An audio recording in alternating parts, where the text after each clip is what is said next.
Champ, thank you so much for the time. How you doing today? I am great. How are you, Trey? I'm doing fantastic, especially because I get to speak with you about this really cool movie that's coming to Austin Film Festival this weekend. Before that, though, I need to let you know that we have a mutual friend and one Dave Clausen, your former teammate at Georgia, now one half of the two-headed monster running encapsulateusa.com, best mushroom supplement out there. He shared something very interesting about you guys playing days, specifically because I know there's all this talk about Travis Hunter being this two-way player. He's certainly not the first two-way player out there. You certainly qualify in that regard. He specifically remembers you getting oxygen in the locker room at halftime to make sure that you had what it took to make it through games as a guy who was playing both sides of the ball. So I don't necessarily have a question based on that other than to share a Yeah. memory of one Dave Clausen. Well, I could respond to that statement. It was more than oxygen. I was in the locker room getting IVs on top of that oxygen. So I needed to be hydrated. I needed to be fed oxygen. I was always out of breath, but I never stopped playing. And I knew I couldn't come out of the game. So I was always trying to figure out how do I stay ahead of it because cramps, and you know how the heat is in the South. So you're always susceptible to cramps and giving out of breath for sure. Oh, it's unrelenting. We may have to talk a little Texas, Georgia before this is all said and done because we get that return trip to Athens this year after that pretty outstanding game in Austin last year. First, though, I got to give you huge props on signing Tony Raymond. You hear about a movie being executive produced by an NFL Hall of Famer, and it's got a bunch of cameos from his buddies who are in the league as well, fellow Hall of Famers. And maybe you're a little bit skeptical, but man, this movie was awesome. Headlined by one Michael Mosley, who people might recognize from Ozark and other things. Yeah. That dude is a phenomenal actor. We'll maybe get into his performance here in just a little bit. But for people who are unfamiliar, what exactly is signing Tony Raymond? Well, it's a feature film. It's about, well, starring Michael Mosley, but his character, he plays a coach that's trying to sign the top defensive end in the country. And unfortunately, he's having to deal with all the BS that surrounds chasing a kid in high school with the family, the community, all the other recruiters out there trying to get him. So it was a tall task for him to try to sign this guy to ultimately save his job. I feel like maybe that's not the case all the time, but in this era, even going back to when you were getting recruited, that there's so much noise going around the athletes, everybody who's trying to get theirs. That even though the game has maybe changed a little bit with NIL and now colleges having the ability to pay a little bit to their student athletes. That a lot of the times the kid does just want to play football and just kind of wants to block out a lot of that BS.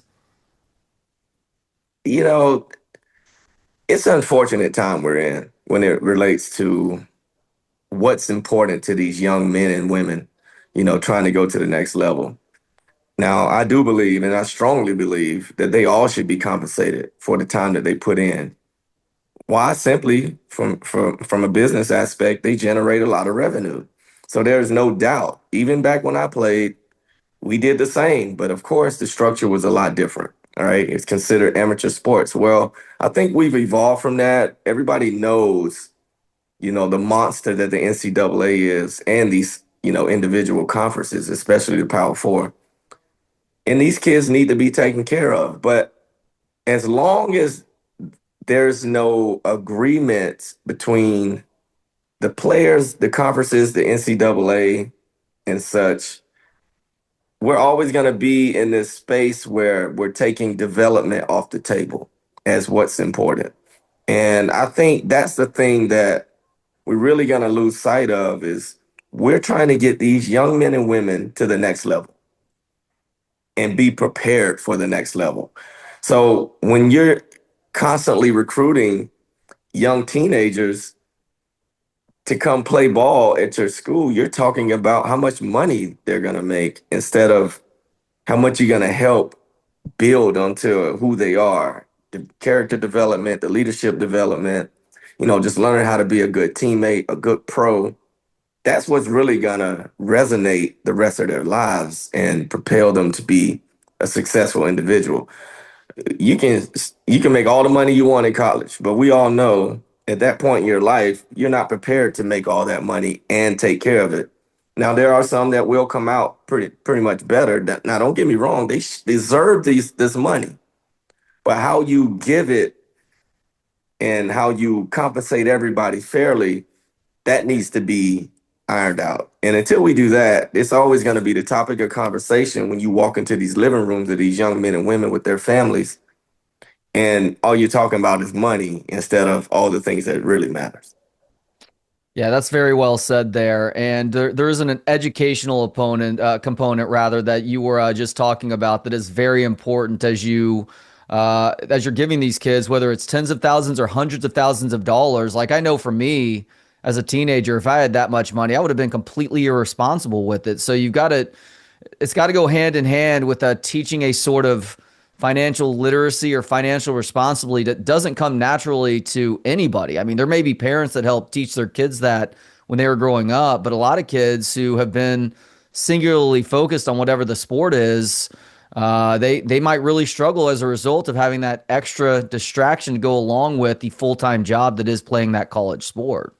Yeah, and you know, the work is the work, and you can't take that away. Like the youth and the immaturity and the growth has to be paramount. And you're right. Like a lot of these kids want to just play ball. And, it's unfortunate that they're in an environment that's really unstructured and unstable to support that growth. I mean, the lack of structure around it now there's going to be a lot of kids that fall through the cracks because they were probably once a 5-star or 4-star with all this hype, and then they get to the next level and they're not that, but they're being paid a lot of money. And then it's like, then you got to deal with the mental health aspect of it, people bashing them online. And there's a lot of things that we're putting in front of these kids or having them to worry about that shouldn't even matter in the long run. So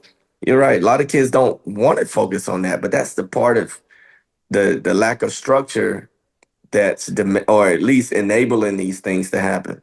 Yeah, people are probably tired of me raging about this on my radio show, but I'm most incensed with the NCAA and also a lot of the supposed adults in the room who continue fighting these Yeah. losing battles, whether it's the NIL thing or now it's trying to keep these kids from being considered employees of the university. It's like, I don't know what to tell you. If you're paying them tens of thousands of dollars and they're essentially working a full time job to play that sport to help make the billions of dollars that the sport brings in every year, that's an employee. I understand that there's maybe long term ramifications in terms of disability and things like that, or the liability that exists there. But That's it's like business you got to though. stop fighting these losing battles and Yeah. try and get things moving in the same general direction for everybody. Yeah. There's no doubt that, what they do generates significant revenue. It's really simple. And I understand, you don't want to just completely turn this thing on its head. But at the same time, you almost have to completely turn this thing on its head for the sake of everybody involved. I think the problem is the ones that sit at the top, which are all the coaches, all the GMs, and the highly paid assistant coaches. It's really a lot of that putting the money back in the pot. But I go back to like a few years back, the NFL, it might have been 15 years ago, when they had to restructure how they paid rookies. It's sort of the same thing. It's like the salaries are out of hand for a guy that's never stepped on the field. Well, it's the same thing with all these coaches and all these high paid administrators around the game that really shouldn't be paid as much as they are being paid if it takes away from the kids. But as we know, those salaries still can grow to where they are now. But it's time to hit a reset and really compensate these players fairly. And it's not just giving them the money, it's funding their future. Period. Like that's the solution. Now, how that looks on paper, we can debate that and go through what that means, but it has to be done. Yeah. Yeah, I think on the NFL level, it starts with just guaranteed salaries. It's insane to me that the NFL is the one major professional sport in this country that doesn't have guaranteed salaries. And I realize the counter argument is that you're making sure that you're taking care of the least paid guys in the league, and you've got the pension fund set up. All of that can still be possible with you also still guaranteeing salaries. I don't want to hear that these owners don't have the money to guarantee the contracts that they're signing these guys to over the course of 4 to 5 years and then just get to cut them 2 or 3 years in and owe a significant amount less. Yeah, I agree. The salary should be guaranteed. We definitely agree on that. It's one thing, and there's another part of it that people don't see at the league level is the performance pay. Like they still pay for performance. If you're a low salary guy and you play 90% of the snaps, you're gonna get some kickback for that. And I think that's great. But again, the first part of that is not guaranteed. So he's earned more, but at the same time, it's like these guys need to have some security when they sign these deals. And those signing bonuses aren't all they're made out to be. A lot of that is based on hypotheticals. Okay, if you do this, you get that. Yep. And that's considered guaranteed money. It's not guaranteed if you put an if behind it. It's what does that really mean? So it's one of those things we got to work to, as far as the league goes. And I think the same thing can be said about college. That Yeah. there's room for it. It's just now who's going to have to at least surrender some of that money. But it really don't have to go backwards. You just can't continue to pay these coaches double digit or eight-figure salaries, before they even prove themselves. Yeah, so back to the subject of signing Tony Raymond, champ. You are executive producer for this movie, and I don't want this to be forgotten. Also, recruiting reporter number two, a very important role in this film. How did you initially get involved with this? Because an executive producer is somebody that has a lot of behind the scenes responsibility. Well, I honestly didn't know what my role would be. I Mm. think when Glenn Owen, who's the writer director of the movie, when he sent me the story, I read the script. I mean, I loved it because it resonated with me, being that I was a highly touted athlete coming out of high school. So I understand that process. And then, it was a funny story. So I'd never been involved with a feature film like this. So it was a lot of learning in the beginning of how we're going to pull this together. But I was there from the start as far as, how we pulled the funds together, how we pulled the team together. So I've seen it all come together to where we are now. So it's been a great experience. But as we've gotten down the road, there's been a lot of promoting on my side, a lot of things like this, sitting and talking about the film. So those are the things that, really open my eyes to what could be in this industry. It's not my lane. I'll never say this is my lane, but of course, being an athlete and somebody with my sports background, it makes sense for me to be involved in something like this. I'm just glad that Glenn has sort of made it easy for me to get involved, bring some of my boys along with me and be involved in it. And it's been great so far. Let's just get this thing, shown to the world and see how people like it. Yeah, so you did bring some of your boys involved, guys like Takeo Spikes, who Yeah. plays himself in a very brief cameo. But there's also former pro football players, fellow Hall of Famers, who actually play acting roles, and these are guys who do have some acting credits to their names. For instance, Marshawn Lynch, and then Brian Bosworth, who Yeah. isn't exactly a friend of the University of Texas, but he is an Austin resident now. It's really cool to see guys like that, not just in this film, but also doing a really good job too, champ. Yeah. Great actors. And Yeah. that's the funny thing is like these dudes are pros. And I contribute a lot of that, the way that they approach this, how they approach their playing careers. Like these dudes show up, they do a great job. It's somebody that's always had a big personality. We know Boz and what he's all about. And then Marshawn is one of a kind, right? So I had no hesitation on reaching out to Marshawn because I knew he would show up and show out. And he did just that. So I'm not surprised. I'm just glad that, he did such a great job on the film I was involved in. Yeah, I mentioned Michael Mosley at the start of this conversation, and he is somebody who just has that presence on Yeah. screen. you needed to find somebody who had a sort of authenticity about him, who was able to kind of see through the BS with the role that he was playing as this assistant coach who was trying to make a name for himself, Yeah. but also be a little bit out of place as he was going to the rural South to try and land this big time recruit, but at the same time also kind of find his way throughout that process and not lose himself too much. And I thought Michael nailed that perfectly. Yeah.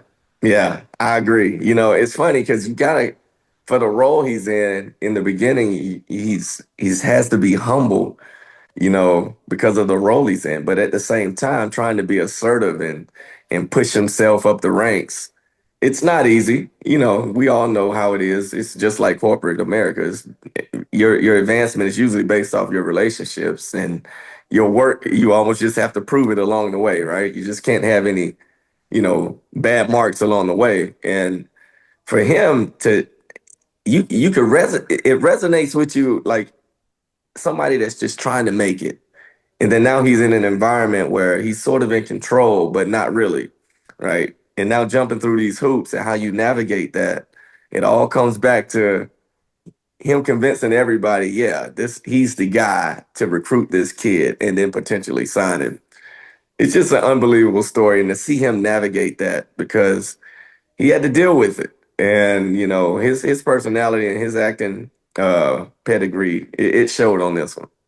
Well, and he shares a lot of scenes with Rob Morgan and Mira Sorvino, who, of course, is Oh an yeah, Oscar winner. So no pressure there to make sure that you're on top of your game when you're sharing as many scenes as he does. Rob is great, obviously. Mira, I don't think I would have recognized her if I didn't realize that she was in this film. She did a phenomenal job, and I don't know if I've ever heard her do a Southern accent before. She completely nailed that, and also the insanity of that character too. yeah, she was amazing, and just talking to her when we did a little promotional thing, 100 yards with Champ, and I asked her about that, and she just, I mean, it's funny, like when you're good at something, it's no different from like playing cornerback. Like Yeah. people ask, how did you make that play? I don't know. It's just what I do. So that was sort of her answer. Like I could probably do anything. I could probably do a Boston accent or like, man, this lady was, I mean, a pro's pro. So I understand when people come around us and they want to talk about the game, they hear things that they never thought they'd hear and how we see things. It's the same with great actresses and actors. Like they just do things effortlessly and they can't explain it half the time. It's just what they do. So, how much of the stories being told or the situations that this coach and the player being recruited and some of the people around this player in this film was a result of your own experiences or maybe the experiences of some of your former teammates? Well, when you think about what Tony Raymond is going through, when you're being highly recruited and you're highly touted, I mean, people would try anything. And I can remember, I grew up in South Georgia, so I was a Georgia Bulldog. We hated Steve Spurrier, right? We just did. He was the head coach at Florida at the time. I was a Gator hater. So He was we a we very polarizing guy nationally too. so to see him and Terry Bowden and who was the other coach? I think Bowden was at Auburn. Spurrier, I forget who was at South Carolina. All these people come to your house. Was Lou Holtz at South Carolina at that time? No, this was before Lou Holtz. I think he was coming out of Notre Dame maybe at the time. So we talking about late 90s, well, mid to late 90s. And I just remember when we got to the point where we signed, and I went on 4 visits: Auburn, Georgia, South Carolina, and Georgia Tech. Hmm. I had Florida scheduled. I canceled that. It was my last visit. I canceled it. I committed to Georgia. Fast forward to signing day, Marcus Stroud, who's another South Georgia kid, highly touted, All American, just like myself, he committed to Florida. But on signing day, he switched and signed with Georgia. So I started getting these calls from the recruiter at Florida, accusing me of converting Marcus Stroud to Georgia. And I'm like, I don't even know him. What are you talking about? I mean, we met on our visit, but that was it. Shook hands, bam. We played against each other twice in high school. That's as far as our connection goes. And I didn't really care. That's what made me even more of a Gator hater at that time because I knew I had nothing to do with him going to Georgia. I just feel like somebody might have dropped a bag off at his house, that morning and convinced him to change his mind. So we all know how it worked back then. Well, yeah, exactly. And it's also like, hey, adult in the room, why don't you look in the mirror and see what you guys may not have done in terms of some of Yeah. the other stuff to I make always you. point back at the adults. When you lose something, it's no different when players transfer. Don't try to blame the kid. He's just a kid. So So crazy. do So something crazy. better for him. I mean, it's not the kid's fault. You, Marcus, Ben Watts. I mean, there's so many guys from back in that era who really helped to set the foundation for the culture with Georgia football for what it has essentially evolved to this day. Was that something that was happening consciously, or was it just a matter, like you said a few minutes ago, of you guys just going out and doing what you did well, and that's play football, and the culture kind of followed, or was there something else going on there at that time? Yeah, these were obviously conscious decisions we're making, but at the same time, we're just playing ball. Yeah. Like, we most of us grew up Georgia fans, so we understand the prestige of the college and what it meant to our family and communities. But when you're a ball player, you're good at something. That's just what you do. So we didn't know what we were doing. We weren't like winning uh championships back then. We weren't in contention like that. We were a top 25 team, but we weren't one of the top 10 teams back then. So we were just playing ball, trying to make a name for ourselves, keep Georgia on the map. And, it didn't really change until Kirby got there. I would say Mark Richt sort of started it, but when Kirby got there, that's when it really ignited because now all the top players would stay in the state, but we were so good. We've been so good at recruiting outside of the state as well. So that's I think when you understand that the players are really what build the culture, it really is. That's what Georgia has done. They bought the best players, and that's why we're a winning, organization at this point. Were you in Austin for the game between the Longhorns and Bulldogs last year? I will be in Austin for the first time in my life today. So Wow. Okay. yeah, I've never been to Austin. I didn't make it last year. I think that weekend was the weekend Darrell Green had his jersey retired, so I had to be there. Oh yeah. So yeah, right. So one of my mentors, getting that honor, I had to be there for it. So good reason to miss the Texas game. I'll miss it again this year because I'm doing Big 12 football with TNT on Saturdays. So, but football's made to watch at home. I'm cool with sitting on the couch and watching it. Freaking Dan Snyder. It really took all the way up until last year for Darrell freaking Green to get his number retired by that Hey, franchise. not Unbelievable, not man. only that, he hadn't been back since then, since he left. Now he left, I think the year before I left. So '03, I think was his last year. It's amazing that a guy with the career he had and what he's been through and what he's done for that organization to not have some deep connection to him for all those years. But he deserved it. I think it was good timing for him because we both came back into the fold of the Washington franchise in the last 5 years, and it's been amazing. Wait, is your number not retired by Washington? No, no, What? no. I mean, I, number retirement is not something you asked for. It's not something you look for. It's just something that just happens, right? I mean, my number's not retired in Denver, but nobody's really worn it since I wore it. I mean, somebody asked to wear it once. I didn't know I had the power to say yes or no, but somebody did call me and asked to wear it, and they wore it for a couple games until they Is that got right? released.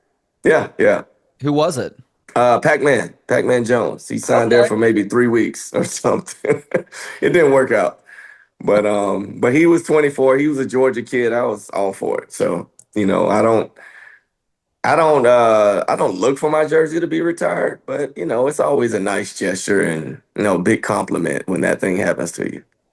Hey, so bringing it back to the movie for these last couple of questions, champ. If Instagram is not lying to me, you have at least one son who is playing football right now. How many kids do you have? I got two boys playing ball right now, How old are like they? 7 and 15. Okay, so But with my 15-year-old, I'm pretty much a coach, but I don't have responsibilities. And basically, for example, it's one of those, we love you here, show up whenever you want, help however you want. And it's been a blessing for me because my son is the type, he still wants me around. And that's kind of a rare thing with parents, right? Like you sort of want to withdraw yourself because the kid gets emotional around you or whatever, or they don't listen, you're white noise. But that's not been the case. And I think it's mostly because of who he is and the type of kid he is. But he also, he's playing the positions I played. So he knows his best chance is to get all the information from me, which is great, and I'll keep talking to him as much as I can, as much as he allows me to. But I spend most of my time talking to the other kids because, they don't go home with me, yeah. so when I'm around them, I'm trying to give them all the nuggets I could give them. But I love being out there. I mean, that's one reason I don't coach full time is because it'll consume me because I'm very competitive. I know what I'm talking about, and you know how it is. And when you're in that environment, you start caring about the kids, and it'll take over my world. And I want to focus on business more than football, but football is business for the most part for me. It is very fulfilling. I have an 11 and a 9-year-old, and I coach my 11-year-old daughter's volleyball and basketball teams, and I've coached my son's basketball team in the past, and I'm about to do that again.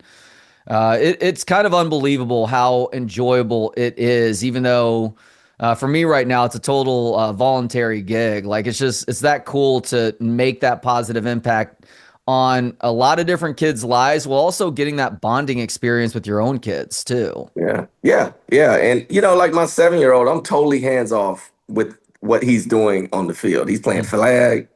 I don't really have time, but at the same time, he has a coach that's really demanding, which I love. Like I, Yeah. I love the fact that he's getting some hard coaching because one thing I think they have to understand, football is sort of a vessel, right? It's not who you are. It's just something you're doing, something you can learn from, benefit from, and it teaches you a lot. And you can't always pick your boss.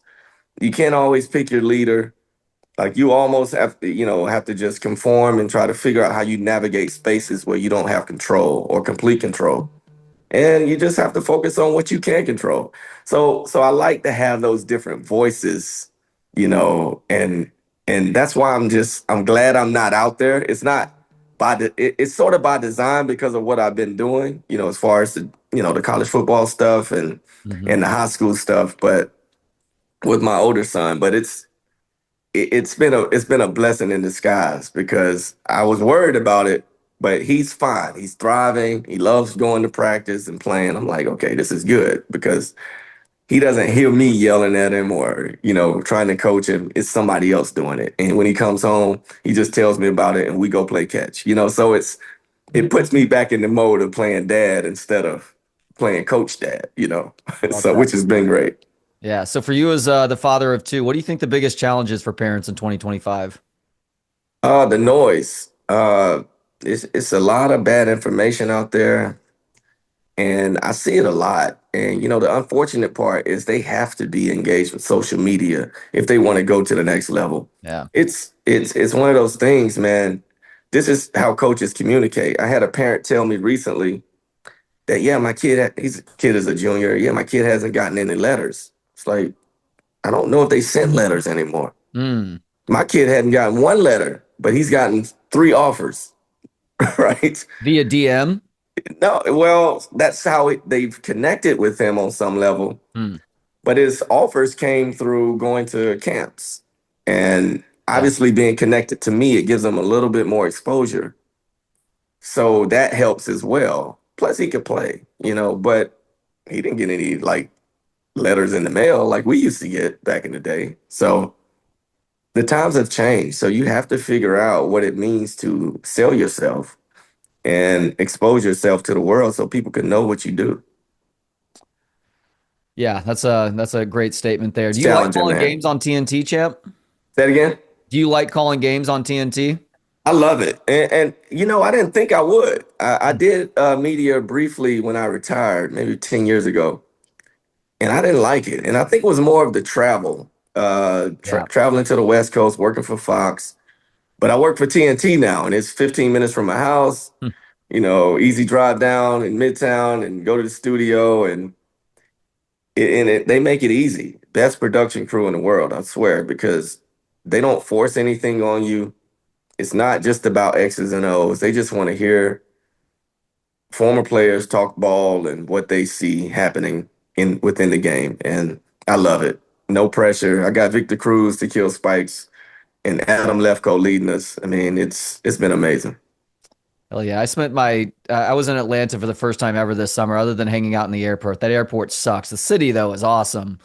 Spent some time in the Beltline too, man. You're a lucky man where you get to live. People consider me lucky to get to live in Austin. Atlanta is one of those places too, though. Yeah, I agree. I'm looking forward to going to Austin because I hear so many good things. It's just I've never had a reason to go. Now I do. Now you do, and that is the premiere of Signing Tony Raymond at the Texas History Museum, the Bob Bullock IMAX theater there. It's a beautiful place to watch a film. And let's end with this, champ. What do you love about this movie, Signing Tony Raymond? I love the process, and what's come of it. I didn't imagine it would take us this long to really pull it all together. It's been a few years now, but I think it made me appreciate, the work behind the scenes, all the different moving parts that, Glenn has had to pull together and make work. It's been amazing. I think I would like the next one to have more of a closer end date as far as when we get it produced. But, I'm looking forward to seeing what we can do going forward. Right now, I just want to see what the people think. It doesn't matter what we think, right? We all gonna love it being on the inside. But it's for the world to kind of give us that feedback and see where we stand. But that's what I'm looking forward to the most. It was a great journey. And here we are, man. It's been made, for shit months now, maybe about a year completed. So it's time to really like put it out there to the world. Let's see what the people think. That film is Signing Tony Raymond. It actually premieres at the Austin Film Festival tonight, Friday, October 24th, at the Bob Bullock IMAX Theater at the Texas History Museum near campus. Such a cool place to see a film. There's a second screening on Monday, October 27th at the Galaxy Theater 6. Go to the Austin Film Festival website, austinfilmfestival.com, to find out more info and also to snag individual tickets. It's going to be a big star-studded affair tonight on the red carpet. Champ's going to be out there. Michael Mosley, Mira, Rob Morgan. I think Boz is going to make an appearance too. It should be a lot of fun. And he is the great Champ Bailey, Pro Football Hall of Famer, and a guy who is now in the business of making movies on top of everything else that he does. Champ, this has been a real honor and pleasure, man. Thank you so much for the time. Safe travels to and from Austin this weekend. Thanks, Trey. Great conversation, man.